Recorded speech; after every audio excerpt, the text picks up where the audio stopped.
በመንፈስ ቅዱስ ስም ሚያዝያ 10 በዚህች ቀን የታላቅ አባት የአባ እብለወረድ ቅዱስ ይስሐቅ አረፈ። ይህም ቅዱስ ይህን ዓለም ተድላ ደስታውን ምቾቱን ጣዕሙን ትቶ ወደ አስቄጥስ ገዳም ወጥቶ መነኮሰ። ለአባ እብለወረድ ሆኖ 25 ዓመት ሲያገለግለው ኖረ። ስጋውም እስኪደርቅ ድረስ ጽኑ ተጋድሎን ተጋደለ። ከሰውነቱም ስጋዊ ፍላጎቱን ሁሉ አጠፋ። ባህሪው ተቀንቶለትም ኖረ። በጸሎትና በቅዳሴም ጊዜ ጸጥታን አጸና።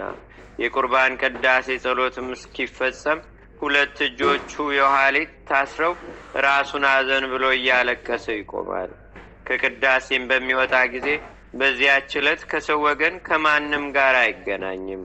በጸሎትና በቅዳሴ ጊዜ ካንተ ጋራ መነጋገር ከሚፈልግ ሰው ጋራ ለምን አትነጋገርም ብለው በጠየቁት ጊዜ እንደሚገባ ለሁሉ ጊዜ አለው ብሎ መለሰ። እረፍቱም በቀረበ ጊዜ በረከት ከእርሱ ሊቀበሉና በጸሎቱም ሊማጸኑ መነኮሳት ወደ እርሱ ተሰበሰቡ። ከሰው ለምን ትሸሻለህ ብለውም ጠየቁት። እርሱም ከሰይጣን እንጂ ከሰው የምሸሽ አይደለም። አንድ ሰው መብራት እያበራ በነፋስ ውስጥ ቢቆም መብራቱ የሚጠፋ አይደለምን? እንዲሁ እኛም በጸሎትና በቅዳሴ ጊዜ ልባችን ብሩህ ሆኖ ሳለ ከሰው ጋር ተገናኝተን እርስ በርሳችን በተነጋገርን ጊዜ ልባችን ይጨልማል ብሎ መለሰ። ይህም አባት መልካም ገድሉን ፈጽሞ በገድሉም እግዚአብሔርን ደስ ባሰኘው ጊዜ ጌታችንና አምላካችን መድኃኒታችን ኢየሱስ ክርስቶስም ከዚህ ከኃላፊው ዓለም ድካም ሊያሳርፈው ወደደ። ጥቂትም ታሞ በሰላም አረፈ። በረከቱም በአገራችን በኢትዮጵያ በሕዝበ ክርስቲያኑ ሁሉ ላይ ለዘላለም አድሮ ይኑር፣ አሜን። ሰላም ለይስሐቅ መፍቀሬ ጽሙና ወጸሎተ ሶበ ይብልዎ አሃው ትነፍስ ለምን እምተራክ ዋሃው በበኩሉ ዕለት ይክልኑ ይብሎሙ አብርሆ ግሩም ጽልመት ማይከለ ነፋስ ቀዊሞ ማይቶት። በዚህችም ዕለት ከአባቶች ሊቃነ ጳጳሳት 70ኛ የሆነ የእስክንድርያ ሀገር ሊቀ ጳጳሳት ቅዱስ አባት አባ ገብርኤል አረፈ። ይህም ቅዱስ የምስር ሀገር አለቆች ከሆኑት ከልጆቻቸው ውስጥ ነው። በግብፅ ባለች በቅዱስ መርቆሬዎስ ቤተ ክርስቲያንም ዲቁና ተሾመ። አዋቂና ጥበበኛም ስለሆነ ጸሐፊ ሆኖ ብዙዎችን መጽሐፍቶች ጻፈ። የሚበዙትንም በአረብና በቅብጥ ቋንቋ ተረጎመ። ከመሆኑ በፊትም ሁሉን አይቶ በመንፈስ ቅዱስ የሚናገር የእግዚአብሔር ጸጋም በላዩ ያደረች ሶርያዊ አባ ዮሴፍ የሚባል አንድ አረጋዊ ሰው ነበረ። አረጋውያን መነኮሳትና ኤጲስቆጶሳት ወደ እርሱ ተሰብስበው በዚህች ለከበረች የሊቀ ጵጵስና ሹመትም ማን እንደሚሻል ይገልጥላቸውና ይነግራቸውም ዘንድ ለመኑት። እርሱም የታሮይክ ልጅ አንድ ሰው አለ ብሎ መለሰላቸው። ምልክቱንም አመለከታቸው። መነኮሳቱና ኤጲስቆጶሳትም በዚህ ወደው ተስማሙ። ከዓመተ ሰማዕታትም በ800 ዓመት የካቲት 21 ቀን ይዘው ሊቀ ጵጵስና ሾሙት። ወደ አስቄጥስ ገዳምን በሄደ ጊዜ መታመንን ጨመረ። ይህችም በባስልዮስ ቅዳሴ ፍጻሜ ከመለኮቱ ጋር አንድ ሆነ የምትል ናት።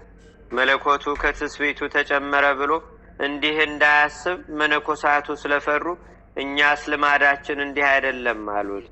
ከብዙ ምርምርም በኋላ ይህች ቃል ከሚከተላት ያለ መለያየት ያለ መጨመርና ያለ መደባለቅ ከሚለው ጋር ተሰራች። በበጎ አቀባበልም ተቀበሏት። እስከዚህችም ቀን ጸንታ ኖረች።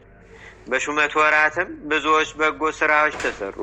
ሙታንን በቤተ ክርስቲያን ውስጥ እንዳይቀብሯቸው በውግዘት ከለከለ።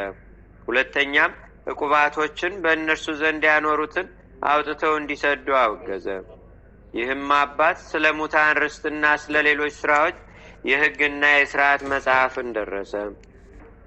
ከቤተ ክርስቲያን መጽሐፍትም ብዙዎችን ተረጎመ። በዘመኑም 53 ኤጲስቆጶሳትንና ብዙ ካህናትን ሾመ። ነገር ግን ከእርሳቸው አንድ አላደስ እንኳን አልተቀበለም። የግብፅ ንጉሥም በግፍ ከእርሱ ገንዘብ ሽቶ አሰቃየው። እንዲጠባበቁትም ሰላዮችን በላዩ አኖረ።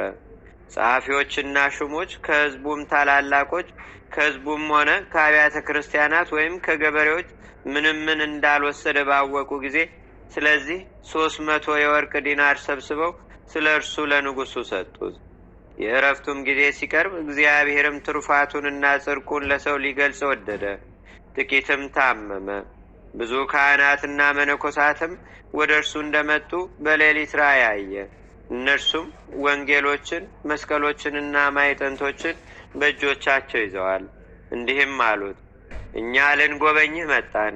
ከዓመትም ፍጻሜ በኋላ ወደ አንተ ተመልሰን መጥተን ከእኛ ጋር እንወስድሃለን። በነቃም ጊዜ ከእርሱ ዘንድ ላሉ መነኮሳትና ኤጲስቆጶሳት ለካህናትም እንዴት እንዳየ ነገራቸው። ከደዌውም ዳነ። ከዓመት ፍጻሜም በኋላ ጥቂት ታመመ። አስቀድመው ወደ እርሱ መጥተው የነበሩትን ካህናትና መነኮሳት ደግሞ አያቸው፣ ሰላምታም ሰጡት። ከእርሳቸውም ጋር ደስ አለው። በዚያን ጊዜም ነፍሱን በእግዚአብሔር እጅ ሰጥቶ በሰላም አረፈ። በወንጌላዊው ማርቆስ ወንበርም 14 ዓመት ከኖረ በኋላ ነው። ደግሞ በዚህ መጽሐፍ ውስጥ ማን እንደ ጻፈ ያልታወቀ ጽሑፍ እናገኛለን።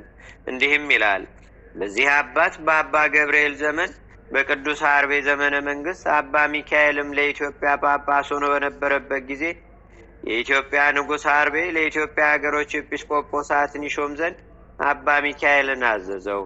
አባ ሚካኤልም ያለ ሊቀ ጳጳሳቱ ትእዛዝ ሌሎች ኤጲስቆጶሳትን መሾም አልችልም ብሎ ለንጉሱ መለሰለት።